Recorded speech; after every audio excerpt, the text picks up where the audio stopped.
да бидеме сериозни, ќе ве молам. Почитуван кандидат за премиер и еден премиер, господине Христијан Мицкоски, почитувани кандидати за министри, идни министри, почитувани колеги пратеници, почитувана македонска јавност. Денеска стоиме исправени пред нов почеток, пред нова можност за напредок и за развој на нашата татковина. Убедливата победа на ВМРО ДПМН на изборите не значи само промена на досегашната неспособна и неодговорна влада на ДУИ на СДС, проследена со бројни криминални и коруптивни скандали и афери, туку значи комплетно нов начин на управување, целосно ресетирање на системот и конечно воспоставување на правната држава и владењето на правото. Единствен начин за целосна трансформација на Македонија е носење на одговорни политики, стратегии и законски решенија кои ќе одговорат на потребите на граѓаните. Изминативе 7 години имавме целосно уништен систем, крахирана економија, сиромашни граѓани, криминал и корупција. Довербата на граѓаните од 1 до 2% во правосудните органи е на ниво на статистичка грешка. И затоа добивавме потврда од сите релевантни меѓународни истражувања и организации, кои во своите извештаи нотира дека Македонија уназадува на секое поле.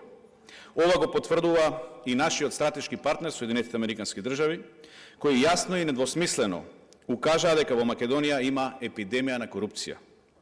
Како и тоа дека една од главните причини поради кои се кочи напредокот на Македонија на патот кон Европската Унија е токму високото ниво на корупција. Но истото беше и регистрирано и од другите представници на ЕУ државите кои укажуваа дека нема никаков напредок во борбата против корупцијата.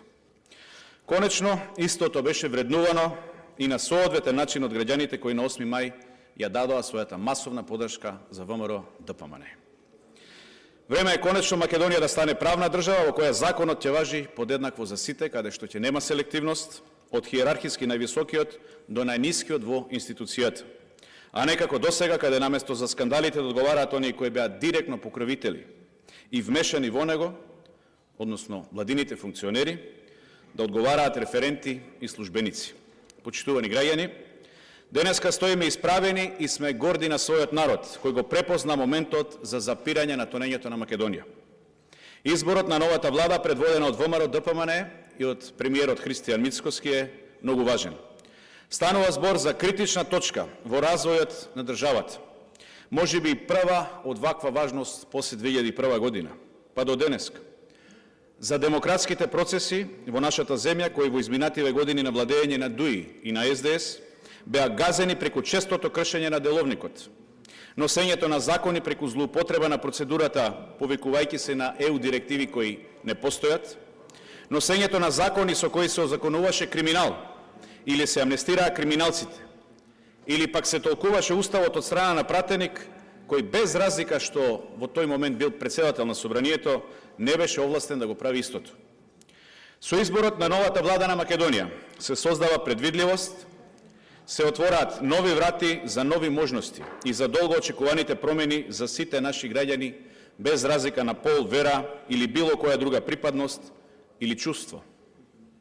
Се отвораат можности за исчекор и обиди за фаќање приклучок со цивилизираниот свет. Да ја намалиме корупцијата во сите институции, да ги изведеме пред лицето на правдата сите кои се огрешија пред законите и кои безмилосно го плячкаа сопствениот народ. Да ставиме крај на рекетирањето на бизнисот и на фирмите од страна на државните и партиските функционери. Да ги пронајдеме и изведеме пред лицето на правдата униформираните лица пред чии очи се труе младината со дрога и кои замижуваат пред трговијата со дрога, затоа што многу често и тие се дел од таа трговија. Како пратеник, внимателно исчитав програмата за работа на владата за 24-28 година.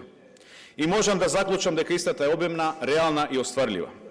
Иако за дел од инфраструктурните проекти ќе бидат потребни 2 мандати, познавајќи ја желбата, упорноста и посветеноста на нашите кадри во владата, убеден сум дека ќе се направат напори најголемиот дел од нив да бидат реализирани во првиот 4-годишен мандат. Тоа во суштина се проектите од нашата победничка платформа 1198, која сега е дел од владината програма. Ова значи дека ќе имаме континуитет на ветувањата со реализацијата на проектите. Или како што велевме во кампањата ВМРО ДПМН, тоа што го ветува, тоа и го остварува. Програмата на владата се базира врз најважните клучни сегменти за брз развој и напредок на Македонија, како и на подобрување на животниот стандард и квалитет на живот на сите граѓани. Програмата содржи економски дел, кој има за цел од Македонија да направи економски стабилна и силна земја.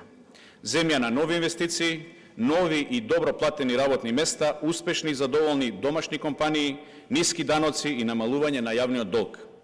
И додека поедини квази партии без идеологија формираа некакви лажни европски фронтови, во владата на Христијан Мицкоски се формира фронтот за борба со корупцијата, односно постои системски пристап за борбата со криминалот и корупцијата како и владењето на правото. Почнувајќи од распуштање и законска реформа на Судскиот совет и Советот за јавни обвинители, преку иницирање на законски измени со кои ќе се утврдат строги и објективни и мерливи критериуми за новите членови. Владината програма предвидува дека во Македонија мора да има правда за неправедно осудените во политички монтирани случаи, односно за нелегалните активности, подметнувања и лажни обвинувања за кои СДС и неговите кадри беа софистицирани и безмилосни. Понатаму, одлични се предлозите за намалување на бројот на пратеници во собранието на 90 пратеници, како и воведување на една изборна единица на територија на Македонија. Мерките како означување на службените моторни возила со регистарски таблички со специфична боја заради нивно препознавање ја поздравувам. Укинувањето на техничката влада исто така е квази концепт кој мора да биде исфрлен поради дуализмот во носењето на одлуки, неефикасноста, како и проблемот со транспарентноста и одговорноста на функционерите. Оптимизацијата на институциите во смисла на укинување на позициите заменик директор, намалување на бројот на управни и надзорни одбори и создавање на централизиран систем за заеднички административни и логистички работи во помалите институции ќе доведе до поефикасно извршување на обврските кон граѓаните. Во контекст на националната безбедност, сега откако сме членка на НАТО, потребно е да се рационализираат процесите и да се изврши спојување на АНБ со Агенцијата за разузнавање. Мора да бидат избегнати случаи како срамниот случај со рускиот шпион Онишченко, кога едната служба имала информации, но не ја известила другата, онаа надлежната, и не се случи скандал од меѓународни размери. Почитувана македонска јавност, сакам да подсетам дека досега, иако не избрана, мандатарот на владата од ВМРО-ДПМН е господинот Христијан Мицкоски веќе од позиција на пратеник почна со реализација на ветувањето. А тоа е прво и најважно. Ја испративме ДУИ во опозиција каде ќе имаат можност да се реорганизираат, да се прочистат од криминалците во своите редови и да бидат европјани. Второто ветување беше реорганизација и воведување на нови министерства за поефикасна работа. Истото така беше отварено. На крај сакам да му се обратам на премиерот Мицкоски. Почитуван господине Христијан Мицкоски, наследувате распаднати институции, партизирани и нефункционални, но верувам во вашата честна намера за трансформација на Македонија, за брз развој на економијата и за владењето на правото. И ја имате мојата лична поддршка, безрезервна поддршка. Реформите кои ги имате во план да ги реализирате за напредок на Македонија. Секој почеток е тежок, но секој труд се исплати за доброто на граѓаните и за Македонија. И вие сте вистинскиот избор за граѓаните на Македонија. Почитувани граѓани на Македонија, нашиот премиер е во години во кои кога ќе се сврти, сака позади себе да види реализирани дела. Да му помогнеме сите заеднички да има што повеќе реализирани дела. Да му помогнеме и да си помогнеме на нашата Македонија. Да им помогнеме на идните генерации македонци, албанци, турци, власи, роми, бошњаци, кои си ја сакаат нашата заедничка држава. Да си ја видиме Македонија горда европска држава. Ви благодарам на вниманието. Ви благодарам.